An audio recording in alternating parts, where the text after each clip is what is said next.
आजचं आपलं lecture 2. First लेक्चरमध्ये आपण पाहिलं what is inheritance, what is variation. त्यानंतर आपण पाहिलं मेंडल सिलेक्टेड 7 कॅरेक्टर, त्याची लिस्ट पाहिली काल आपण. आजचा आपला न्यू टॉपिक जो आहे तो आहे टर्मिनॉलॉजी. टर्मिनॉलॉजी म्हणजे काय? टर्मिनॉलॉजी म्हणजे ॲक्च्युली आपल्याला डेफिनेशन्स पाहिजे. पण त्या डेफिनेशन जर आपण प्लेनली पाहिलं तर ते कसं होते की थोडं पाठ करत बसावं लागते. त्यापेक्षा आपण काय करणार, थोडं टेक्निकली पाहणार क्रॉसच्या बेसवर. त्यासाठी आपण काय करू, मेंडेलचा क्रॉस घेऊ.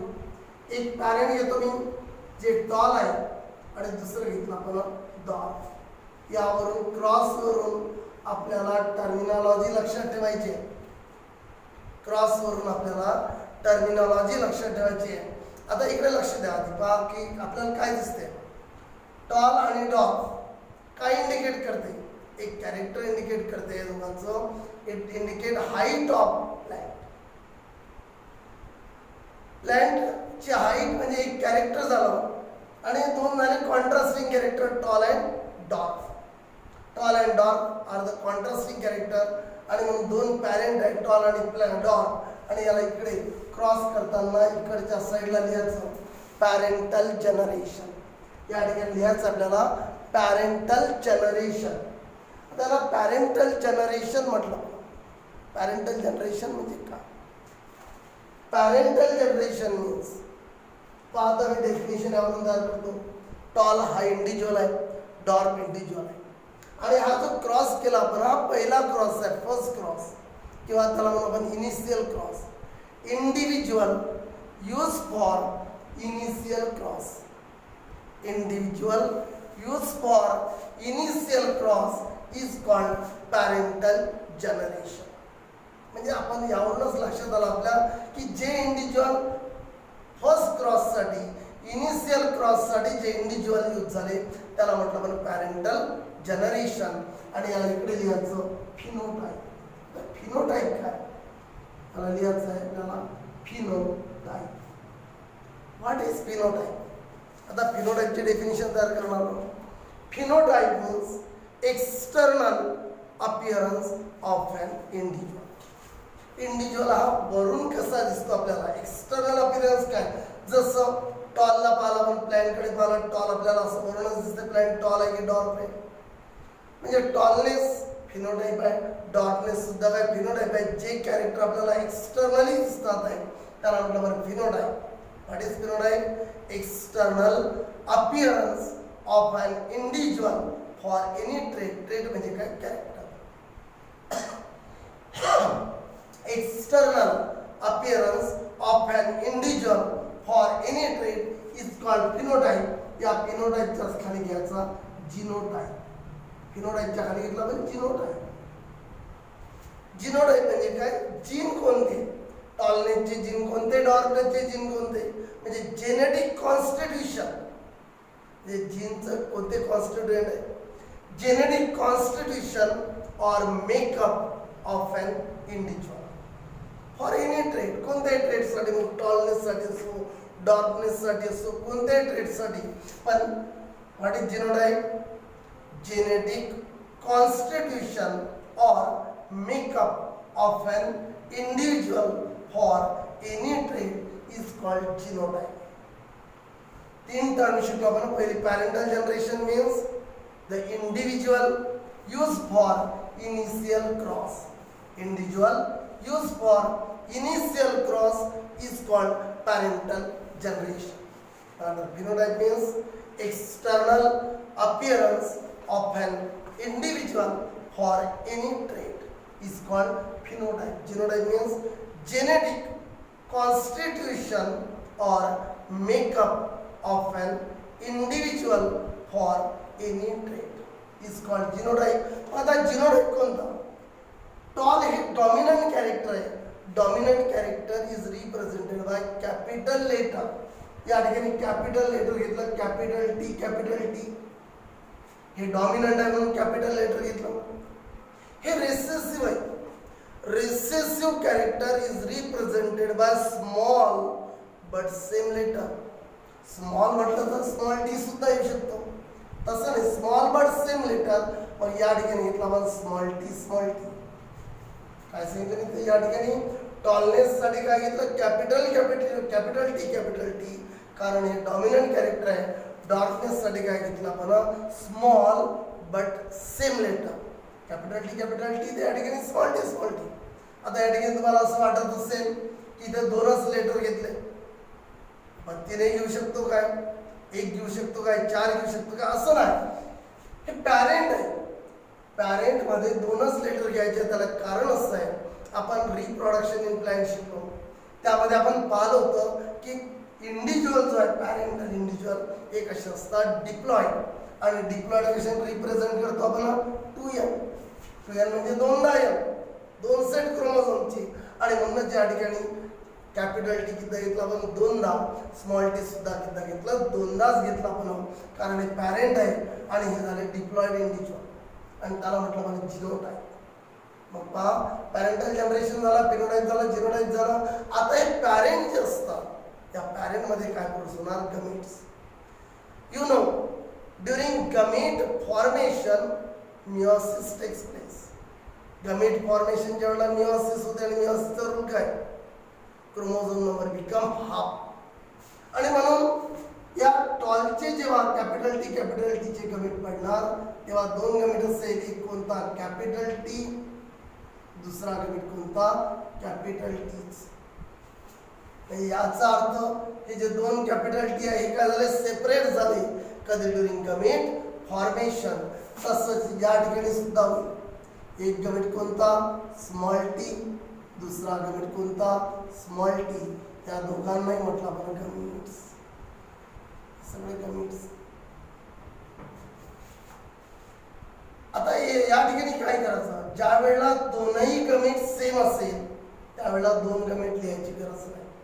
या ठिकाणी दोन्ही गमीट सारखे आहे, मग काय करायचं, याचे गमीट असे पडतात, त्याचे गमीट असे तयार होते.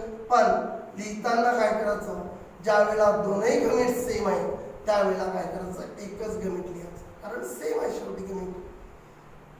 आणि म्हणून या ठिकाणी कॅपिटल टी लिहिला, या ठिकाणी फक्त स्मॉल टी लिहिला. आता काय झालं, पहिल्यांदा पॅरेंट घेतले, पॅरेंटचा एका पॅरेंटचा जिनोटाइप होता कॅपिटल टी, दुसऱ्याचा होता स्मॉल टी. टॉल मध्ये सारखे गमीट पडले, all gamete containing capital T. यामध्ये सारखे गमीट पडले, all gamete containing small T. आता दोघांच्या गमीटचे लागणार फ्युजन, युनियन, ज्यालाच म्हणतो आपण फर्टिलायझेशन. फर्टिलायझेशन झालं तर या ठिकाणी कॅपिटल टी स्मॉल टी आलं, इकडून कॅपिटल टी आला, एका पॅरेंट मधला कॅपिटल टी आला, एका पॅरेंट मधला स्मॉल टी आला. आणि या ठिकाणी हे जे मिळालं आपल्याला जनरेशन, याला नाव दिलं, हा ऍक्च्युली हायब्रिड टॉल आहे. याला आपण ऍक्च्युली हायब्रिड टॉल म्हणतो. का टॉल का म्हटलं, कॅपिटल टी डॉमिनंट आहे. कालच बोललो होतो आपण डॉमिनंट रिसेसिव्ह बद्दल, मी थोडं पुन्हा सांगतो. हा कॅपिटल टी डॉमिनंट आहे, स्मॉल टी रेसेसिव्ह आहे. या कॅपिटल टीनी स्मॉल टीला काय केलं, सप्रेस केलं. या हायब्रिड टॉल प्लेन मध्ये दोघांचे जीन आहे, दोघांचे 50-50 कॅरेक्टर आहे, कॅपिटल टीचे आणि स्मॉल टीचे. पण अपियर कोणते झाले, टॉलचे म्हणून हायब्रिड टॉल. आणि याला नाव दिलं F1 generation, first filial generation. आता आपल्याला पाहायचे भरपूर टर्म तयार करायचे. आधी आपण ज्या डेफिनेशन शिकलो त्या पहिल्यांदा पाहून घेऊ आणि समोर तयार करू. पॅरेंटल जनरेशन म्हणजे काय म्हटलं, individual use for initial cross are called parental generation. मग पाहिलं, phenotype means external appearance of an individual for any trait. वरून कसा दिसतो phenotype. Genotype means genetic constitution or makeup of an individual for any trait is called genotype. आता हे dominant character आहे, recessive.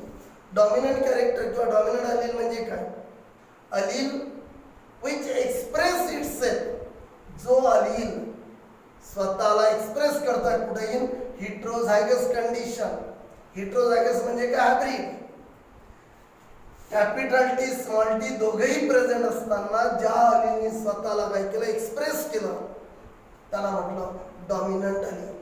Aleel which express itself in heterozygous condition. Heterozygous condition कुठं आली? in F1 generation. That is in F1 generation.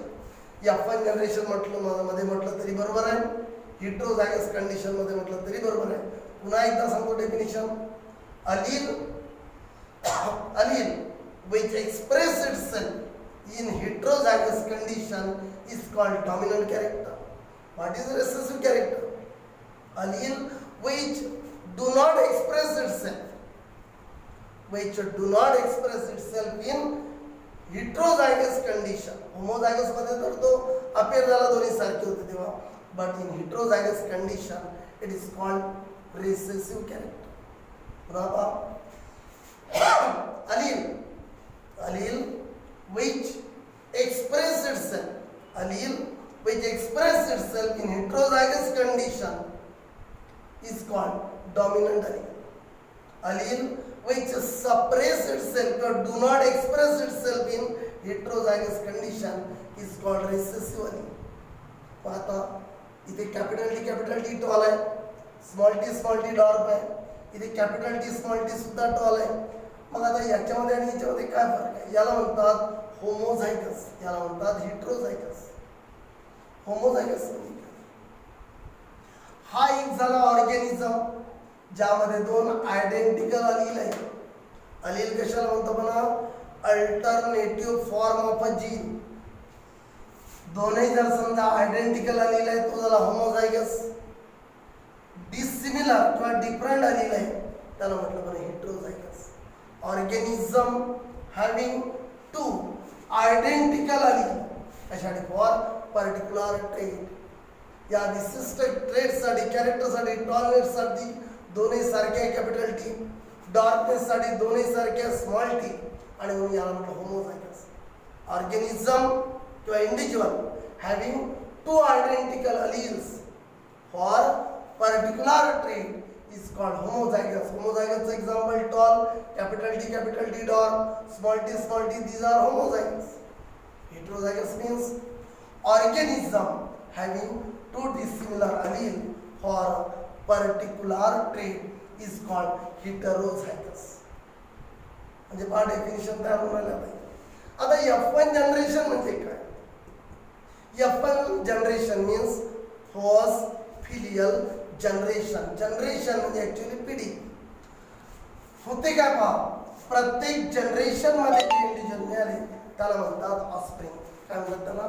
Offspring. F1 generation. Generation म्हणजे मी आधी सांगितलं तुम्हाला की जनरेशन म्हणजे काय असते? पिढी असते. इंडिव्हिज्युअल जे प्रोड्यूस झाले प्रत्येक जनरेशन मध्ये जे इंडिव्हिज्युअल प्रोड्यूस झाले त्याला म्हणतात ऑफस्प्रिंग. ऑफस्प्रिंग. आता पहा डेफिनेशन कशी तयार करायची. F1 जनरेशन म्हणजे काय? हे झाले ऑफस्प्रिंग. कुठून आले offspring? Offspring obtained from cross. त्याला हा क्रॉस झाला तेव्हा मिळाले ऑफस्प्रिंग.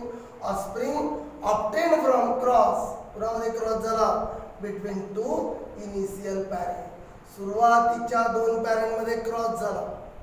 सुरुवातीच्या दोन पॅरेंट मध्ये जेव्हा क्रॉस झाला तेव्हा जे ऑफस्प्रिंग मिळाले त्याला म्हटलं आपण F1 जनरेशन. करा डेफिनेशन तयार. Offspring obtained from cross between to initial parent. Offspring obtained from cross between to initial parent is called काय म्हटलं आपण त्याला? F1 जनरेशन म्हणजेच फर्स्ट फिलियल जनरेशन. काय म्हटलं आपण त्याला? First filial generation. इथपर्यंत आपण डेफिनेशन्स पाहू. आता पुढची डेफिनेशन क्रॉस करू. आता काय केलं आपण? सुरुवातीला काय केलं? एक टॉल पॅरेंट घेतला, एक डार्क पॅरेंट घेतलं, दोघांचा क्रॉस केला. मेंडेलने याला म्हटलं मोनो हायब्रिड क्रॉस. मेंडेल नुसार आहे मोनो हायब्रिड क्रॉस. याची डेफिनेशन तयार करून घेऊ. हा मोनो हायब्रिड क्रॉस आहे. What is mono hybrid cross? Cross between two individual, two parent. Cross between two individual. Individual कसे? Homozygous individual. इथे कॅपिटल टी आहे म्हणून होमोझायगस. इथे स्मॉल टी म्हणून homozygous. Cross between mono hybrid cross म्हणजे हा cross between two homozygous individual, दोन homozygous individual आहे. किती पेअर आहे कॉन्ट्रास्टिंग कॅरेक्टरची? एक पेअर. काल आपण शिकलो ही एकच पेअर म्हणजे differing in single pair of contrasting character.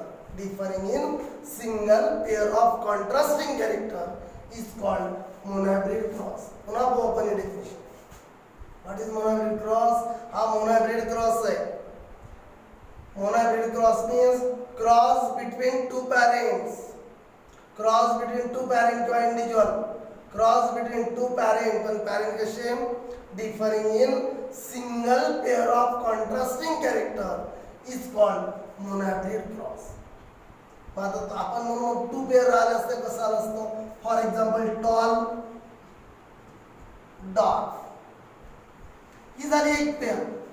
दुसरं घेतलं असतं आपण प्लॅन्ट, हे टॉल आहे हे डॉर्क आहे. दुसरं घेतलं असतं सीडचा सेट राऊंड रिंकल्ड.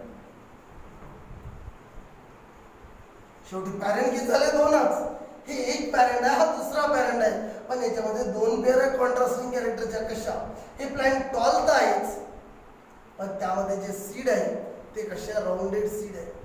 हे प्लॅन्ट डॉर्क आहे, यामध्ये येणारे सीड कसे? रिंकल्ड आहे. या ठिकाणी कसं पॅरेंट दोनच आहे, पण किती पेअर आहे कॉन्ट्रास्टिंग कॅरेक्टरच्या? दोन पेअर. एक कोणती पेअर? टॉल